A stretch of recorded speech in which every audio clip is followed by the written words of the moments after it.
ये कहानी सिर्फ एक देश की नहीं है। ये एक ऐसे सिस्टम की कहानी है जो पूरी दुनिया को कंट्रोल करने की क्षमता रखता है। 1945 जब हिरोशिमा और नागासाकी पर एटॉमिक बॉम्ब्स गिराए गए, दुनिया ने पहली बार असली पावर को महसूस किया। एक ही पल में शहर मिट गए और इंसानियत को समझ आ गया कि अब वॉर का मतलब हमेशा के लिए बदल चुका है। अमेरिका ने सिर्फ जीत हासिल नहीं की, उसने फियर क्रिएट किया, और इस फियर ने ही उसकी डोमिनेंस की फाउंडेशन रखी। जब दुनिया शॉक में थी, America already next step plan कर रहा था। कैसे कंट्रोल मेंटेन करना है, कैसे एक ऐसा सिस्टम बनाना है जहां वो हमेशा सेंटर में रहे। ये सिर्फ मिलिट्री स्ट्रेंथ का सवाल नहीं था, ये साइकोलॉजिकल इम्पैक्ट था। हर कंट्री ने देखा, समझा और डर महसूस किया। और यहीं से शुरू हुआ एक नया वर्ल्ड ऑर्डर, जहां रूल्स लिखने वाला कोई और नहीं, अमेरिका था। और ये डोमिनेंस सिर्फ उस वक्त तक सीमित नहीं रही, ये धीरे धीरे पूरी दुनिया पर असर डालने लगी। वॉर के बाद दुनिया टूट चुकी थी, लेकिन अमेरिका के लिए ये एक अपॉर्चुनिटी थी। धीरे धीरे उसने ग्लोबल सिस्टम्स बिल्ड करने शुरू किए। वर्ल्ड बैंक, आईएमएफ और सबसे powerful tool US dollar. Trade routes design हुए, फाइनेंशियल नेटवर्क्स क्रिएट हुए और हर सिस्टम का सेंटर बन गया अमेरिका। कंट्रीज को लोन्स चाहिए थे, स्टेबिलिटी चाहिए थी और अमेरिका ने उन्हें सॉल्यूशंस दिए। लेकिन इन सॉल्यूशंस के साथ आया इन्फ्लुएंस, एक साइलेंट कंट्रोल जो धीरे धीरे स्ट्रांग होता गया। डॉलर ग्लोबल करेंसी बन गया और जिसने डॉलर कंट्रोल किया उसने इकोनॉमी कंट्रोल की। Cargo ships, oil trade, stock markets सब एक इनविजिबल वेब में बंधने लगे। ये कोई डायरेक्ट डोमिनेशन नहीं थी, ये एक स्मार्ट कैलकुलेटेड सिस्टम था। ऐसा सिस्टम जहां कंट्रीज खुद डिपेंडेंट हो जाए। धीरे धीरे दुनिया ने रियलाइज किया कि पावर सिर्फ वेपन्स में नहीं, बल्कि फाइनेंस, ट्रेड और करेंसी कंट्रोल में भी होती है। और यहां भी अमेरिका सबसे आगे था, बिना डायरेक्टली फाइट किए। जापान, एक देश जो कभी पूरी तरह तबाह हो चुका था। लेकिन कहानी यहीं खत्म नहीं हुई।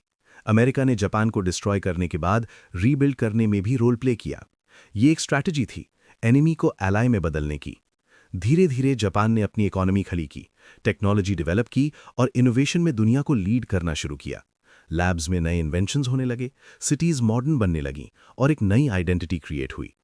अमेरिका और जापान के बीच अलायंस स्ट्रांग होता गया। डिफेंस, टेक्नोलॉजी और रिसर्च में कोलैबोरेशन हुआ। ये सिर्फ फ्रेंडशिप नहीं थी, ये एक स्ट्रेटेजिक पार्टनरशिप थी जहां दोनों को फायदा मिल रहा था। जापान ग्रो करता गया और अमेरिका अपनी इन्फ्लुएंस और स्ट्रांग करता गया। ये एग्जाम्पल दुनिया के लिए क्लियर सिग्नल था। अमेरिका सिर्फ डिस्ट्रॉय नहीं करता, वो सिस्टम के थ्रू रीबिल्ड भी करता है। लेकिन हर रीबिल्ड के पीछे एक डीपर स्ट्रैटेजी होती है, जो फ्यूचर को शेप करती है। अगर इकोनॉमी अमेरिका का एक पिलर है, तो मिलिट्री उसका दूसरा सबसे पावरफुल वेपन है। Advanced fighter jets, precision missiles और ग्लोबल बेसिस, अमेरिका की मिलिट्री रीच दुनिया के हर कोने तक पहुंच सकती है। ये सिर्फ डिफेंस के लिए नहीं, डिटरेंस के लिए भी है। एक क्लियर मैसेज, अगर जरूरत पड़े तो अमेरिका कहीं भी एक्शन ले सकता है।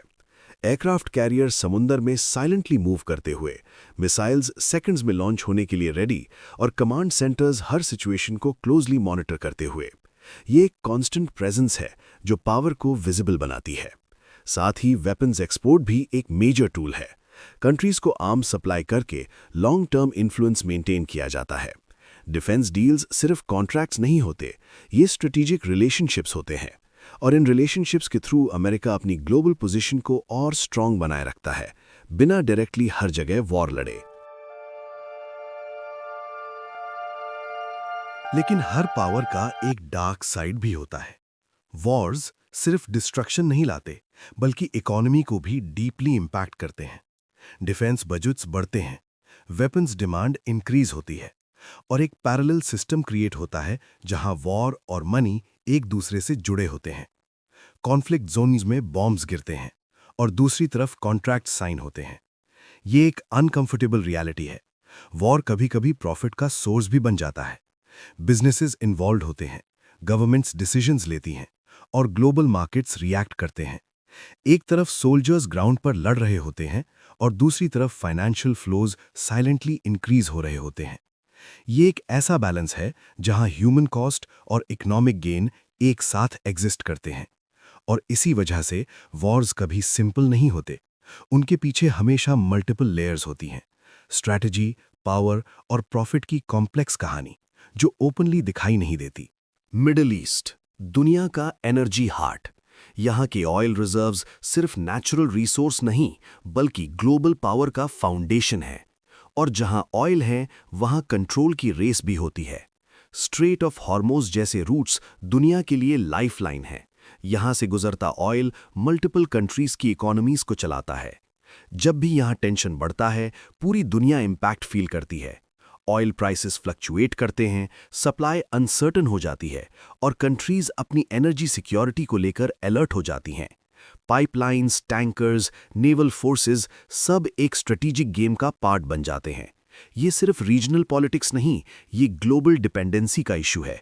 और इसी डिपेंडेंसी की वजह से मिडिल ईस्ट हमेशा फोकस में रहता है।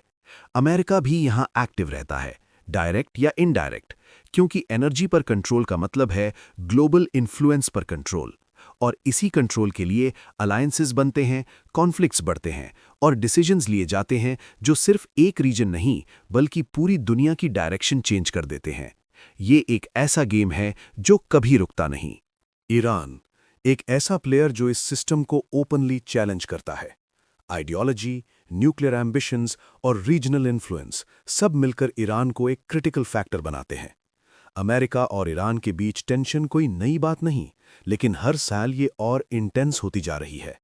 मिसाइल्स रेडी रहते हैं, ड्रोन्स सर्वेलेंस करते हैं और एक कांस्टेंट शैडो कॉन्फ्लिक्ट चल रहा होता है।